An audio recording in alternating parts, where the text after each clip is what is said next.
Hi, I'm Matt. I'm from the East Coast, and I'm here to give my predictions of the Divisional Playoffs for this week. Those games consist of Saturday, the first game, a very memorable game I think it's going to be, the Saints traveling to San Francisco. Who's San Francisco? That's what we've been asking the last decade. Saturday, the night game, Broncos. Who would have thought? And the Patriots. Surprise. Sunday 1 o'clock game, Houston Texans? Really? Against the Baltimore Ravens. Surprise. And the last game of the Divisional Playoffs is the Giants and the Green Bay Packers. Now, this is going to be one of those weekends where you gotta miss work to see these games, because it's almost a miracle coming true right now. First, we're going to start with the Green Bay Packers and the Giants. Can the Giants beat the Green Bay Packers? Many think not. I think so. The Packers haven't been up to par. They have allowed a lot of yards, and the Giants have been putting up a lot of yards. Green Bay has as well, but have you seen the front line of the Giants defense? Tuck is calling out everybody, and that is his key, I swear. The Giants, they're going to try to steamroll the Packers. They're not going to steamroll, but they're going to beat them, and they're going to beat them okay. They're going to beat them, my prediction, 27-17.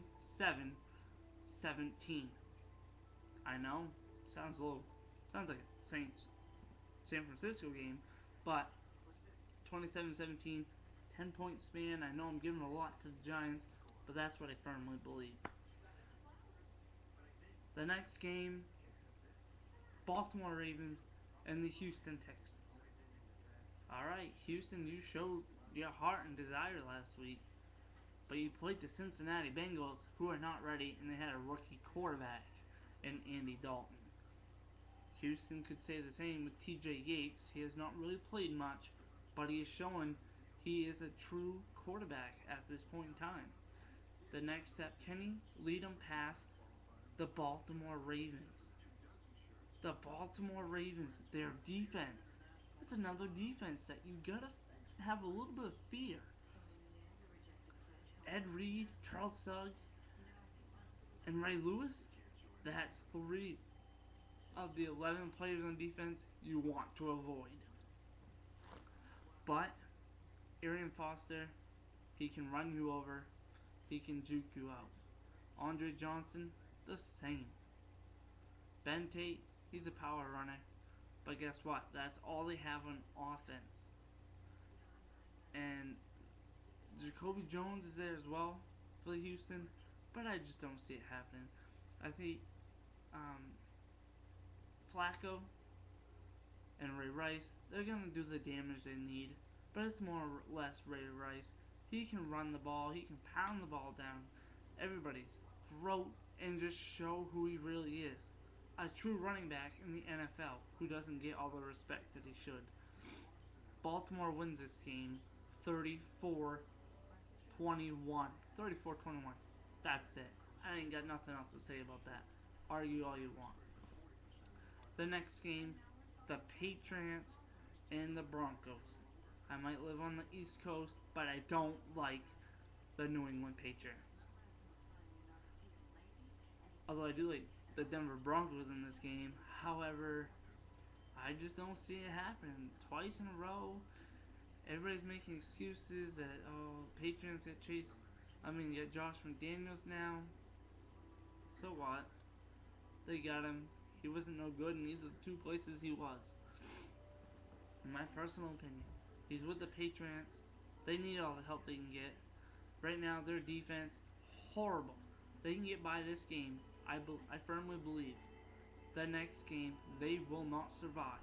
They will beat the Denver Broncos and Tim Tebow by a final score of, I say, 42-28.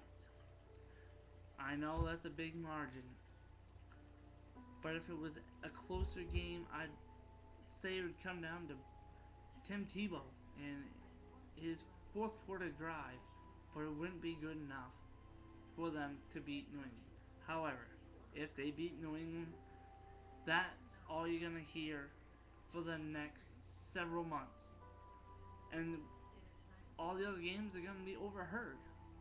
So, furthermore, the game that you don't have to worry about getting overheard, the 49ers and Saints, because this is the first game. On Saturday night, how much better can it get? A prolific offense and an outstanding defense. Now, I love the 49ers just in general. They've always been my team. However, I do like them in this game. I know many are saying, oh, the Saints have too much firepower and the 49ers don't have enough. And Alex Smith, can his composure be there? Can he lead this team? My answer is yes. He can lead this team in the playoffs. All he has to do is what he's been doing all season. Throwing limited picks. 5 interceptions all season long. You can't go wrong with 5 interceptions all season long. You just can't go wrong with it. New Orleans, their defense,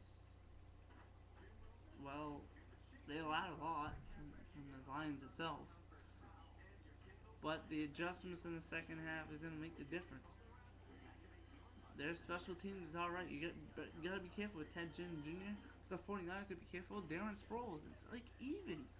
But the kickers for the 49ers, Andy Lee, the best punter, I believe, in the NFL this season, and David Akers. He set a field goal record. What's that telling me? 49ers aren't finishing their drives, but they're putting up points. It's all that matters is if you're putting up points. 7's better than 3, but 3's better than nothing.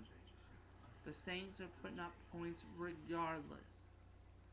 However, if it comes down to it, if it's windy, if it's a little bit chilly out there, the Saints said they're fine, but they haven't felt the West Coast breeze quite yet. And let's hope the lights stay on in Candlestick Stadium. They might this time. But the Saints, I don't see them winning. I like the 49ers a lot, and I can't say it enough. 49ers in this game, it's not going to be a high-scoring game, but I can say I feel good saying the 49ers 24, the Saints 17, 24-17, 49ers. People might not agree with that because they think the Saints have too much firepower. But remember, 49ers had 23 interceptions this season. 19 forced fumbles, and they had 42 sacks. Where were the Saints in that category? I can tell you where the Saints were in that category. The New Orleans Saints.